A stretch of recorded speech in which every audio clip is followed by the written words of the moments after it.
virtuosic as Yngwie was. How did you and Yngwie work together in terms of songwriting and composing the music that you guys made? We would often sit and get drunk just listening to Paganini. That was like his favorite. And I would like, Paganini sucks, Bach is much better. Like, listen to this, like, oh yeah, it is better, but this is faster. Like, you could have this like interplay between the guitar and keyboards. I would say it's a fuller sound, or more varied sound than you get with two guitars. I think the difference between Jens and other keyboard players that were around in the late 70s or the early 80s is the fact that Jens played heavy metal. Jens used keyboards as a full instrument. He returned to what John Lord had done with Deep Purple.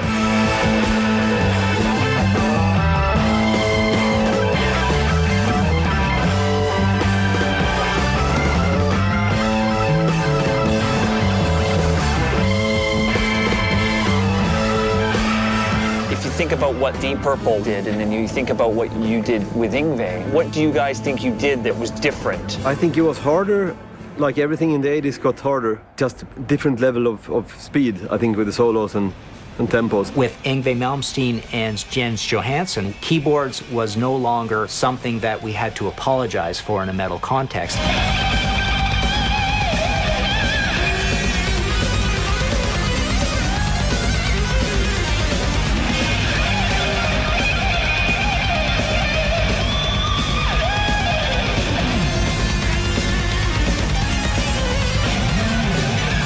In the 1980s, Yngwie Malmsteen and Jens Johansson boldly took power metal in a slicker, more keyboard-oriented direction.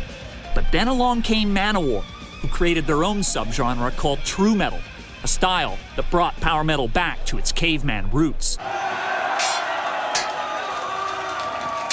But even after dozens of phone calls and traveling hundreds of miles to a metal festival in Slovenia to interview Manowar band leader Joey DeMaio, he refused to talk to me. And so I'm going back across the Atlantic to meet with an ex-member to find out something about this band.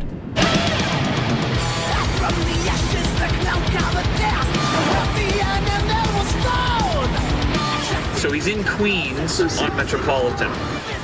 And so I've come to a batting cage, of all places, here in New York, to meet with Ross the Boss, the founding guitarist of Manowar. Because I want to ask him, what did they think of this term, true metal? Power metal, true metal, what is it?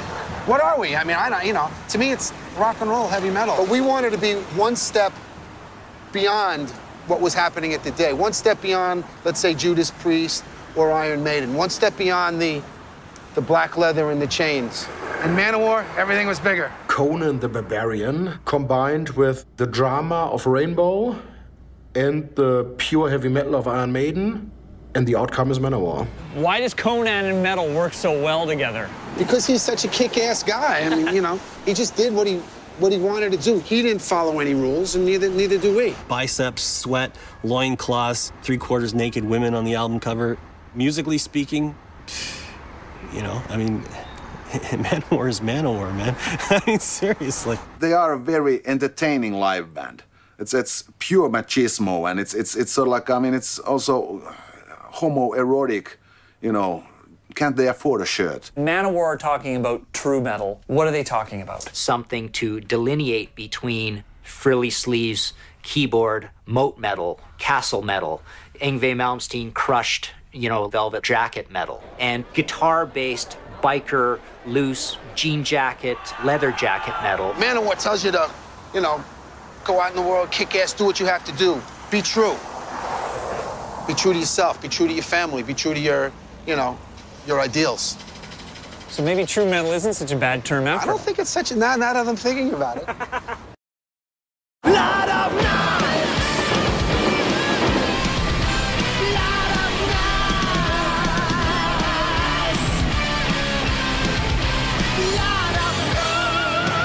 Through the combined efforts of Manowar and the European power metal bands, by the dawn of the 2000s, power metal had successfully revived the majesty and epic quality of traditional heavy metal. But how does a genre based on nostalgia actually evolve? And then along came England's Dragon Force, who started to redefine the future of power metal.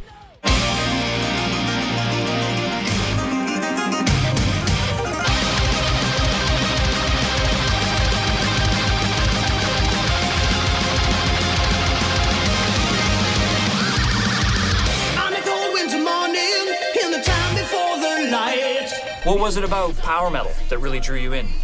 I think really just like the catchiness of choruses, you know, it's like really happy and uplifting and like, and it's also, most of it's fast. Even though we liked the music a lot, we still thought there was a lot of things that could be a lot cooler about it, you know, so it was like, because they were always traditionally sort of wore, you know, the lace-up pirate shirts and pretty nerdy kind of guys, and they're all pretty ugly. The way Dragon Force came about was I was playing some death metal bands and stuff, and they kept kicking me out, saying, oh, there's too much guitar solos, blah, blah, blah. And when we started Dragon Force, I thought, you know what?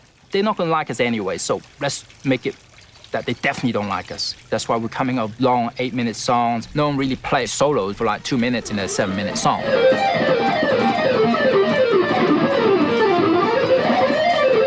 I think the speed came from our, you know, love of like thrash metal. So we brought in those other influences, kind of like a summary of our lives in metal. I think metal fans looked at that band and just almost laughed because it just seemed that it was so over the top. If Yngwie himself was an over the top, larger than life figure and a true guitar hero, here were a couple of guys in Topman and Lee who were even faster than Yngwie. They were like an instructional video.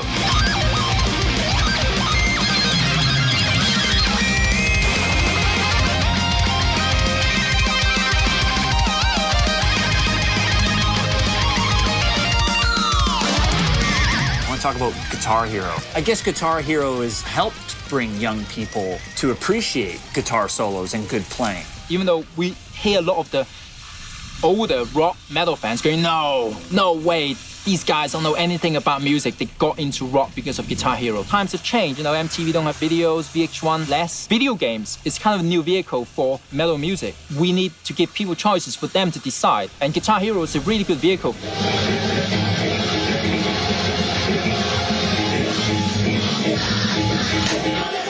Lots of people who are not necessarily into the metal, they're going to hear it, and it's true, and people did like it. You know, we've seen you go on the internet and there's like school choirs singing that song, and like there's like sort of nerdy jazz bands playing it and stuff. And that's quite cool, actually.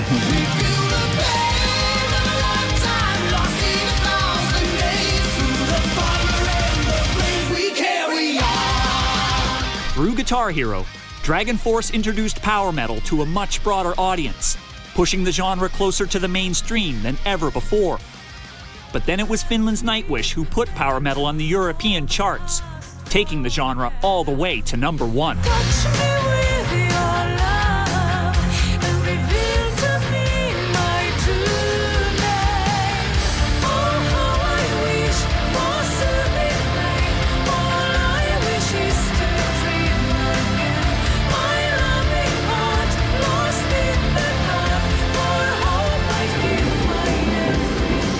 What was the sound that you were excited about making? My biggest passion is film music and soundtracks, which I consider is contemporary classical music.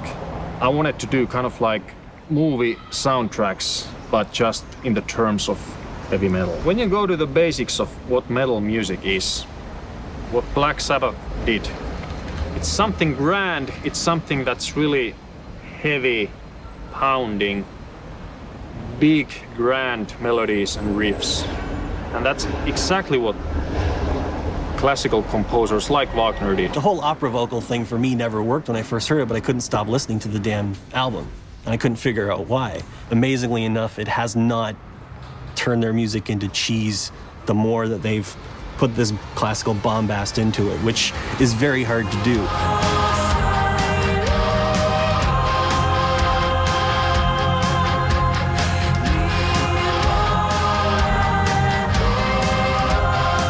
Heavy metal music tends to be a pretty male-dominated style.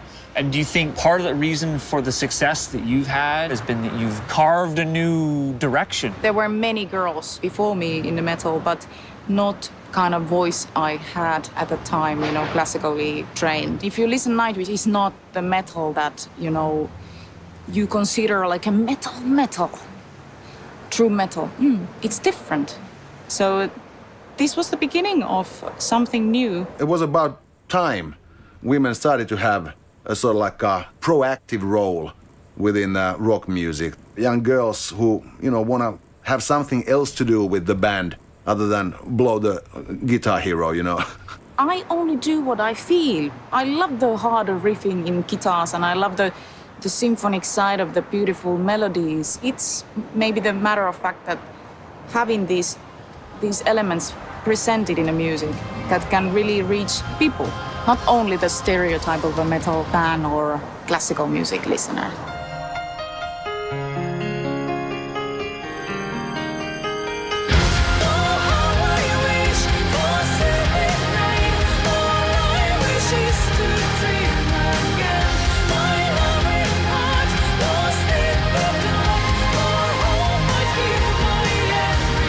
By expanding the sound and audience for power metal, Nightwish and Dragon Force created new possibilities for the future of this style.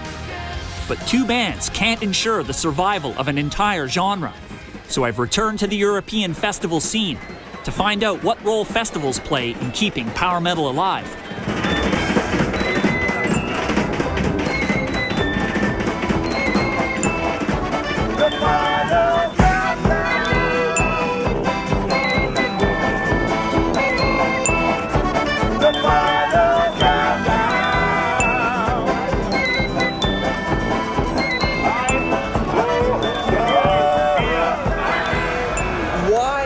Festivals like Wacken important for power metal? A good friend of mine calls that Scandinavian, German type music, glorious, victorious. Those bands, they live with a big scenery.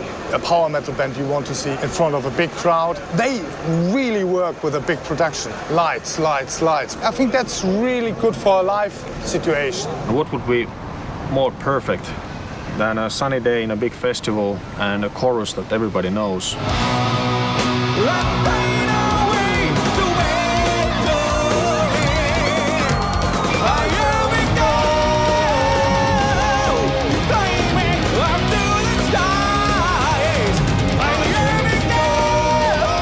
The culture of the festivals in Europe is amazing. I mean, when you first come over here, it's astonishing to see so many people. You walk out on stage and there's literally, you see people forever. And that's just something in the US you don't really experience. In Europe, they'll take a whole week off to come to a festival that they're gonna probably watch two bands at. And the whole other time they're camping, having fun with their friends, having a beer. That kind of dedication, you gotta like go, wow, that is cool. This is just an uncomplicated, fun thing. It's loud, it's obnoxious, it works well with drinking beer. That festival culture is basically a result of stuff like power metal. I've seen families really coming with the parents and with the children, and you don't know really who is the biggest fan in the family. It's this unification thing you have. Everybody is into it, everybody is singing, everybody is banging their heads. It's great fun, lots of energy exchange between band and fans, lots of very positive vibes. Lots of beer and a terrible smell.